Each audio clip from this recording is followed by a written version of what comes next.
Hi YouTube, it's Kathy, and this is my weekly entertainment wrap-up for December 8th through 14th. This week I read 3 books, I watched 6 movies, I watched 1 show, and I listened to 1 book.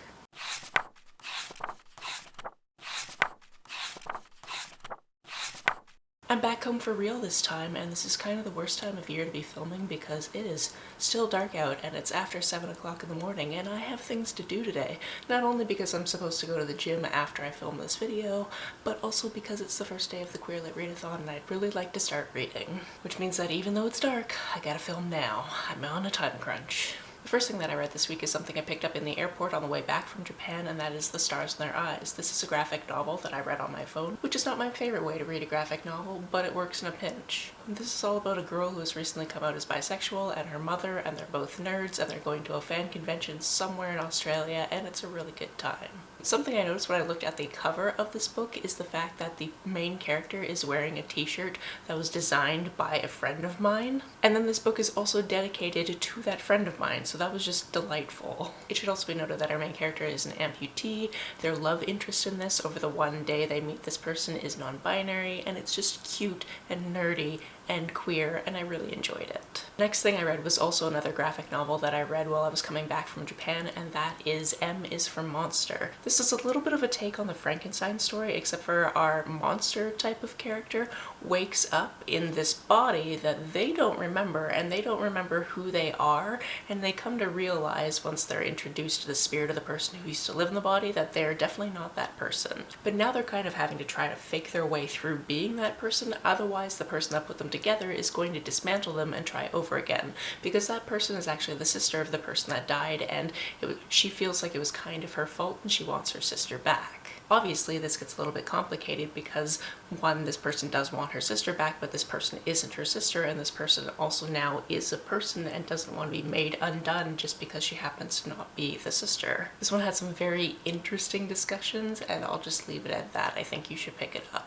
The third thing I picked up this week is something I picked up when I finally got home, and that's Dear Mothman. This one is written in poetry, and it's about this main character who is in the 6th grade. His name is Noah, and he's not having the best time in life because his best friend Lewis recently died. Lewis really wanted to do this one science project for the science fair where they try to prove that Mothman exists, and originally Noah didn't want to do this one because he's like, I don't know exactly how we're going to prove that, but now that his best friend is gone, he feels like he has to do this. So he starts writing letters to Mothman, trying to figure out how he can make sure that people know that Mothman exists. During these letters, we also find out that all of his classmates think that he is a girl, and all of his classmates think that Lewis was a girl, but it turns out that both of them are trans boys. They just haven't really come out about that to anyone except for each other, and now that Lewis is gone, that sucks. Not to mention the fact that he and Lewis kind of had a little bit of a romance, but they weren't sure if it was a romance at the time of Lewis's death.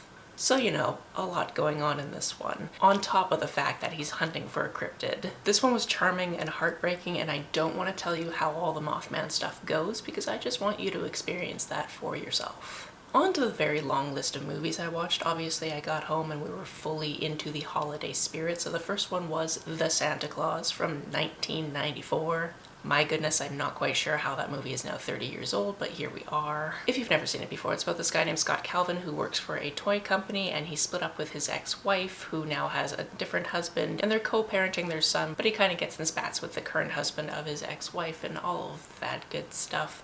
And his son is over on Christmas Eve and they hear something up on the roof, and it turns out it was Santa, but Santa falls off the roof and Scott becomes the new Santa. There are lines in this that my household definitely quotes on a regular basis, especially around this time of year. Next we have How the Grinch Stole Christmas, which we watched most of, but our streaming service kind of crashed before the last 20 minutes were up, which is fine because we watched this the same day we arrived back from Japan, and I was definitely doing a lot of this while I was trying to stay awake for it because jet lag is a thing. This, of course, is the Jim Carrey classic story about the Grinch and his whole backstory leading into the things that happened in and around Whoville leading up to a certain holiday. We are definitely fans of Jim Carrey's physical comedy in this movie. I also decided to watch a movie I'd never heard of before but just saw on one of my streaming services, and that's Our Little Secret. This one stars Lindsay Lohan and Ian Harding, and they used to date. They are actually high school sweethearts, and then she decided that she needed to move away to London because that was something that was going to be really good for her career. Also, she was kind of running away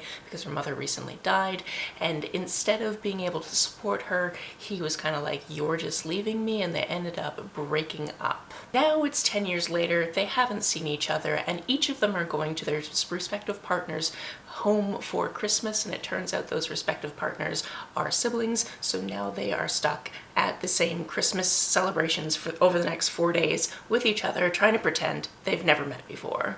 Obviously, shenanigans ensue. I had some good times with this.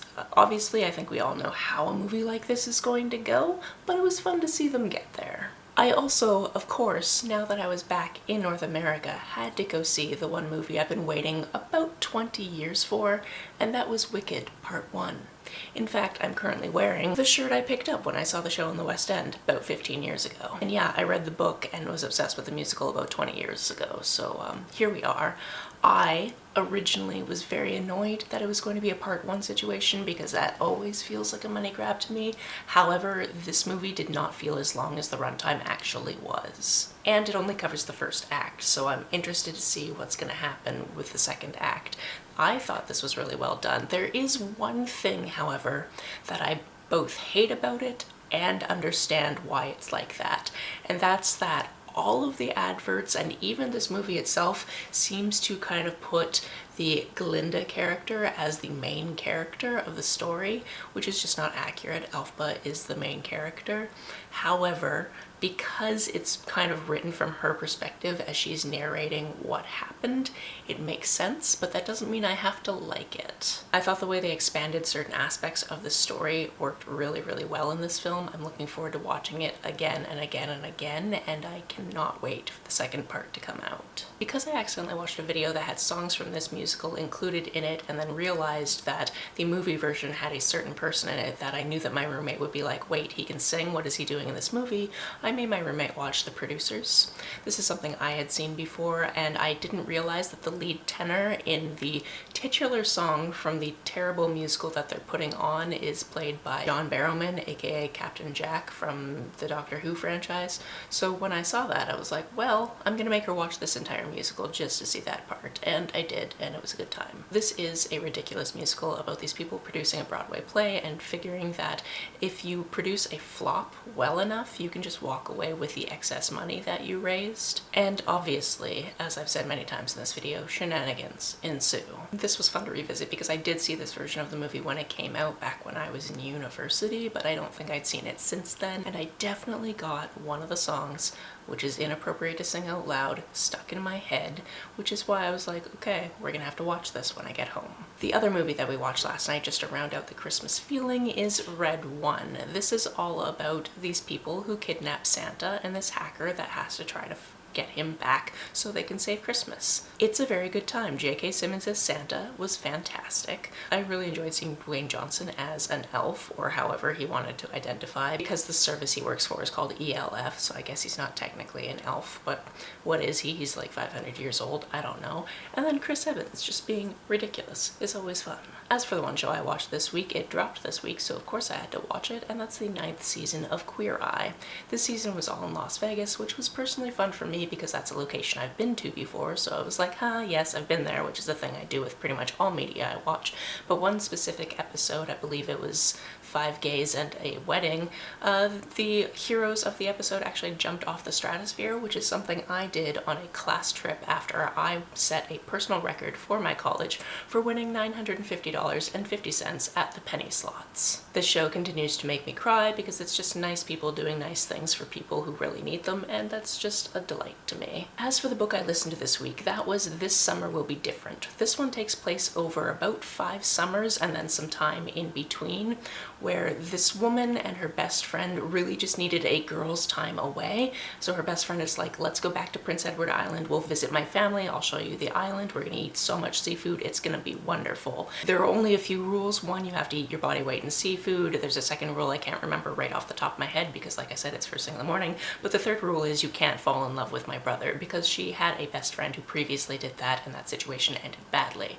So she goes to the island. Her best friend actually missed the flight, which is annoying, but she's gonna get there the next day. So she goes, she meets this guy, it's wonderful until they've already slept together and then realize that this is the brother. So she's like, well, I can't fall in love with you, I've got to pretend you don't exist, even though we have amazing chemistry, and he kind of understands the situation too.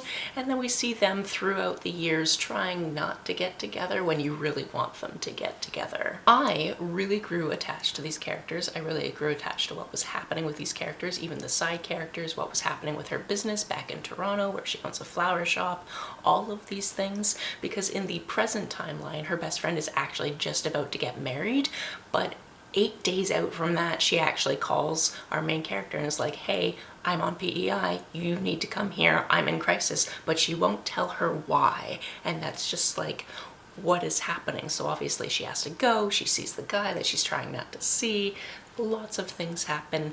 It's an absolute delight. I really grew attached to these characters. I really grew attached to what was going on. I really wanted them to get together, but then also when they do get together, there's like 20% left and you're like, how can they mess this up? Why are they messing this up? Why don't you just not mess it up for once? I very much enjoyed it. I very much recommend it. That's it for this week. If you've read, watched, or listened to any of these, let me know about it down in the comments below. On the way down to the comments, if you hit that subscribe button, that would be very nice of you. If you don't feel like leaving a comment but want to make sure that I know you were here, just leave me an emoji or a smiley face if you happen to be on your keyboard. Some people have asked if there's a way to financially support this channel, so I set up a Ko-fi account, which is a digital tipping service. The link for that, as always, is down below. You can like and share this as you see fit, and I will see you very soon. Bye! And the sun still isn't up. Ah!